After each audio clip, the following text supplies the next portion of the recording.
Hi, I'm Nicholeen Peck, and I teach parenting and good communication all over the world through the lens of the principle self-government. And in this video, I'm answering the question, how to repair attachment with my child.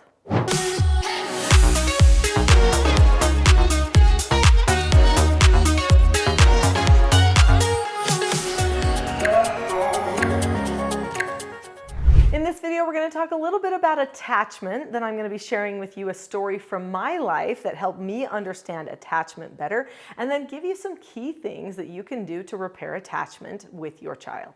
So what is attachment? Attachment essentially is a feeling of belonging. It's a connection that you have with another person where you feel like that you are part of them. It's bonding. It's the basic building block that you get when you are first born. You either get attachment with your parents and you get that bonding, or you don't.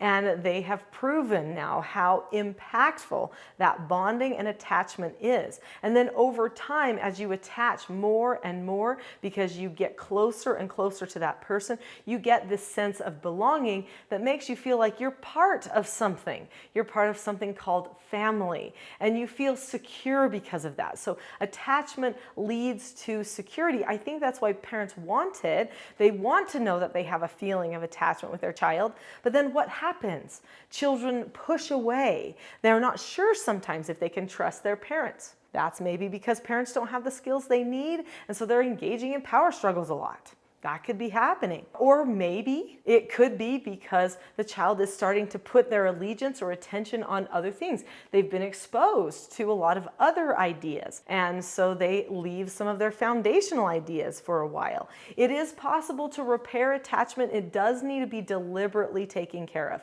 If you think you are going to passively fix an attachment problem with your child, you will be waiting a long, long time, and you will probably create scars. So it is better to do the uncomfortable thing of just fixing the attachment by fixing yourself and having deliberate conversation about it. We'll talk about how to do that. But first, I want you to know that this channel has a ton of videos about attachment. You might want to subscribe to it because almost everything I discuss here should improve your attachment. So keep going. Don't just focus on this one video. So when I was 14 years old, my attachment with my parents was in trouble. I did not really appreciate them. I did not feel that they liked me. Now, I want you to listen to that. It wasn't that I didn't like them. It was that I felt they didn't like me.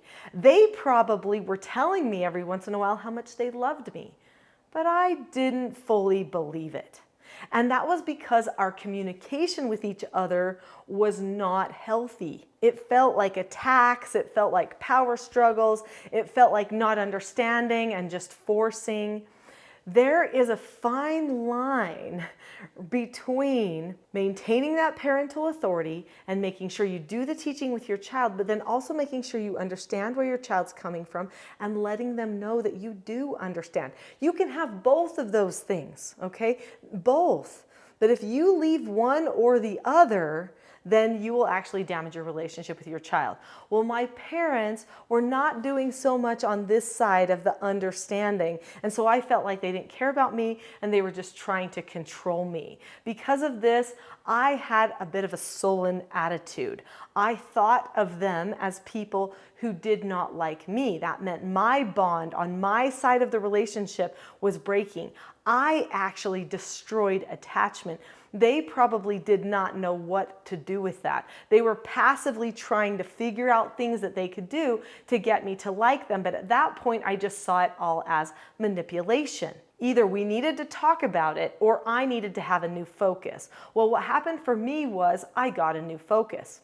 A loving friend and neighbor said to me, Nicholeen, what if you just say okay every time your parents tell you to do something or not to do something? Maybe your relationship will change. I did not believe that. In fact, I decided to prove them wrong. I told them I would go home and I would try that, and that for sure it would not work. So I went home, and every time my parents told me to do something or not to do something, I said okay, and I chose to be okay, which is a lot harder, by the way, because that means you have to drop the attitude completely. Something happened.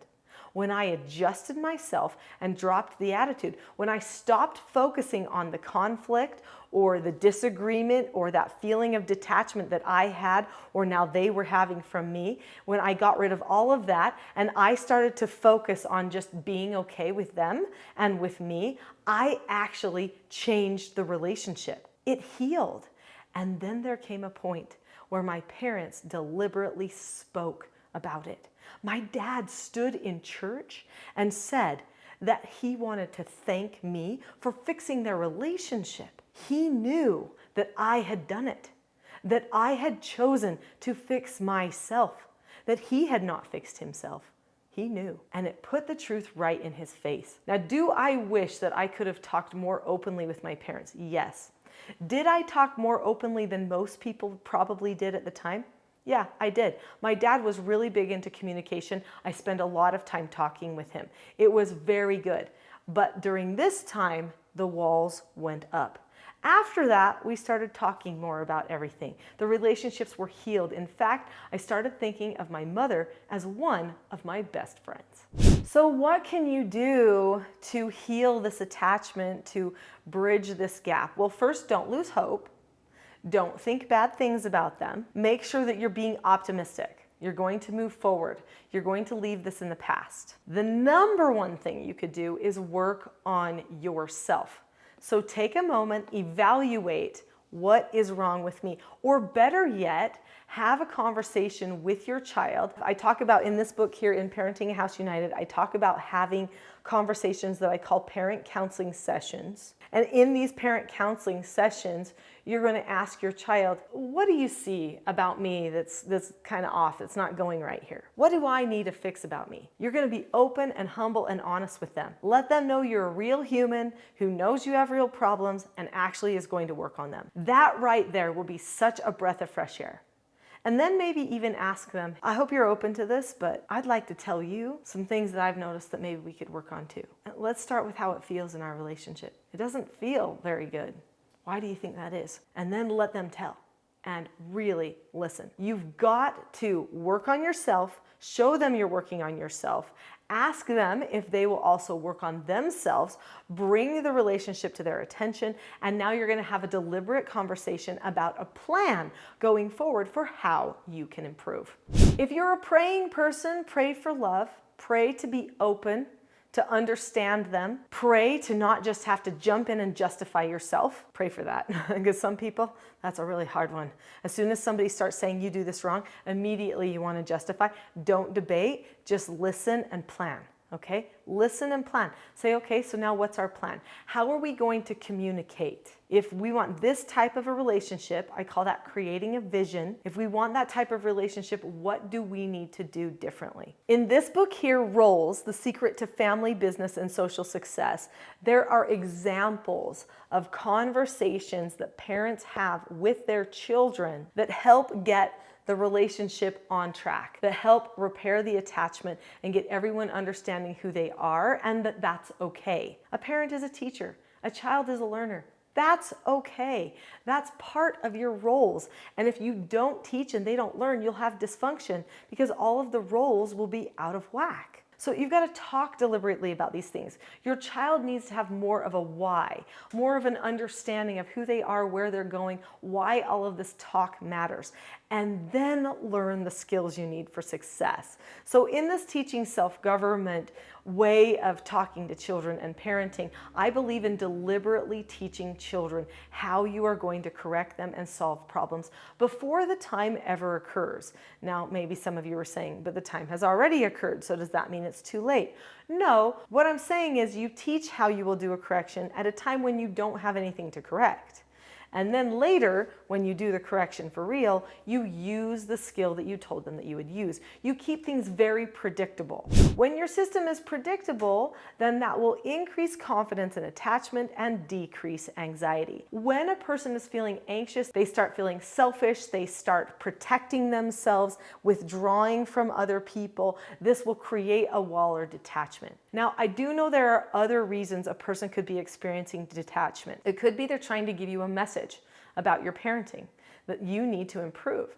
It could be that they are hiding something, that something has happened that they don't want to talk about yet. All of these things need to be discussed. So open the conversation and be patient. If you want to talk to your child and they don't actually want to talk to you and they just sit there and act like, I'm not going to talk to you, that's okay. Just sit and wait. Put in the time. Say, that's okay. I can wait. I can sit here with you and put in the time. Figure out in your mind how you want to say it. I can take it. I want to know what's wrong. And just wait. So often we're not patient enough to actually just wait. Your calmness in all of this will be key.